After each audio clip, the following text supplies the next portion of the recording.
Bismillahirrahmanirrahim. Assalamualaikum warahmatullahi wabarakatuh. Alhamdulillahirrahmanirrahim. Wassalatu wassalamu ala asrafil anbiya'i wal mursalin wa ala alihi wa sahbihi ajma'in.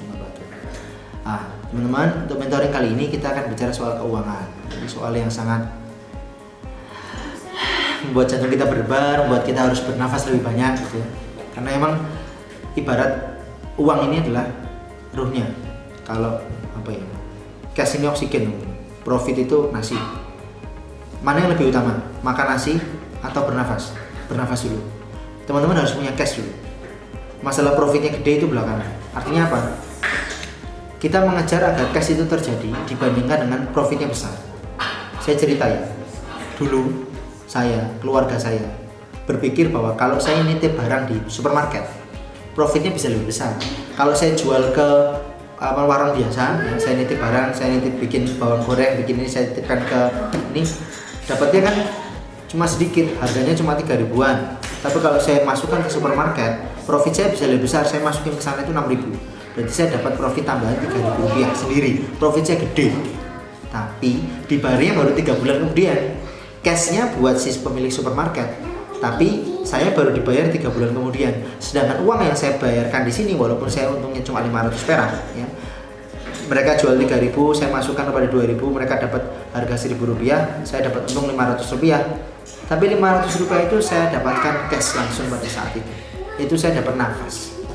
Bisnis kami bisa berkembang. Nah, itu. Jadi saya tidak melulu bicara soal berapa profit kita, tapi berapa kemampuan kita untuk menghasilkan cash. Demikianlah seharusnya yang kita pahami dalam sebuah kinerja aset dalam bisnis. Aset yang kita kelola, apapun itu, yang terutama adalah aset yang berupa inventory tentu saja. Nah, harus menghasilkan cash sebesar-besar. Artinya apa? Penjualannya harus maksimal. Nah, setelah kita bicara soal aset menjadi penjualan dengan berbagai macam metode untuk meningkatkan omset, meningkatkan proses penjualan, maka kita bicara selanjutnya adalah bagaimana omset ini berubah menjadi profit.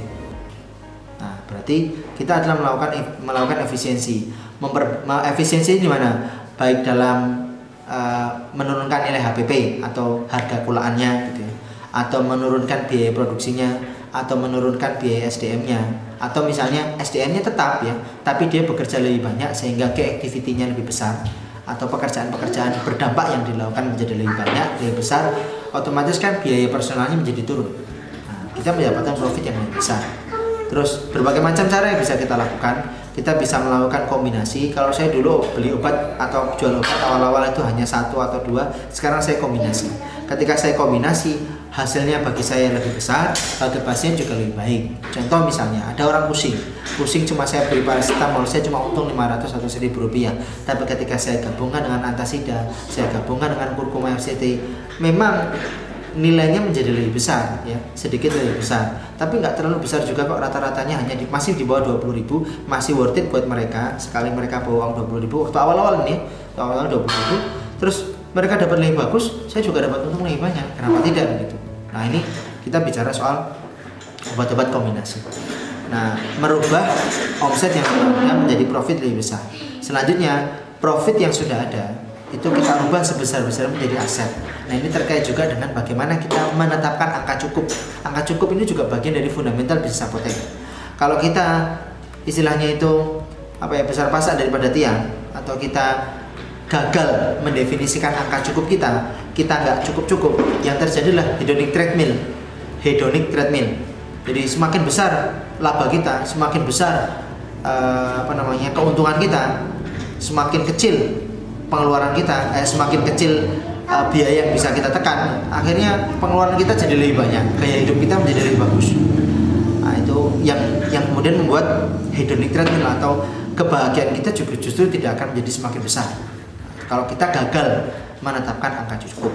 Jadi bagian dari merubah profit menjadi aset itu kita menetapkan angka cukup, lalu menetapkan misi kita tadi, fundamental yang pertama. Misi kita itu mau ngapain? Kalau misi kita buat bantu agar apoteknya jadi lebih banyak, lebih lengkap ya, sesuai dengan value bisnis apotek kita, berarti kita harus mengurangi jumlah besaran belanja kita, memperbanyak aset kita. Akhirnya kinerja aset dalam bisnis itu ya, dari aset berubah menjadi cash atau omset berubah menjadi profit berubah menjadi aset, begitu seterusnya.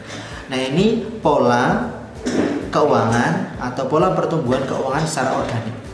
Kita tidak membutuhkan investor, kita tidak membutuhkan permodalan awal. Jangan sampai kita mau buka apotek, kita harus bicara soal berapa modal kita. Kita bicara dengan existing resource terlebih dahulu.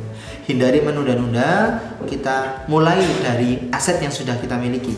Pun kalau aset itu berupa diri kita, ya, dari kita kerja di tempat orang lain, ya. Jadi apoteker pendamping misalnya. Kita dapat tabungan toh, berarti itu cash yang bisa kita dapatkan. Aset diri kita menghasilkan cash. Lalu cash itu kita jadikan profit. Profitnya apa? Ya dari biaya-biaya itu kita kurangi. Berarti kita menentukan gaya hidup dong. Nah, menentukan gaya hidup, menentukan angka cukup. Lalu dari angka cukup itu kita baru bisa nabung. Mungkin kita nggak punya apotek, tapi kita punya produk khusus. Kita minta izin, kita punya produk, kita taruh di sini. Boleh nggak? Produknya pati angkrik misalnya, atau madu apis dorsata khusus yang khas madu hutan, bukan madu mellifera pada umumnya. Nah, itu kita bisa jual kayak gitu. Nanti kita bisa berikan fee atau bagi hasil kepada pemilik apotek kita, bisa seperti itu. Bisa dimulai dari hal seperti itu. Kemandirian kita dimulai dari kemampuan kita untuk mengendalikan diri kita, menjaga diri kita dalam satu lingkup keuangan yang baik, mencatat dengan baik dan betul-betul memahami kinerja aset dalam bisnis. Terima kasih. Assalamualaikum warahmatullahi wabarakatuh.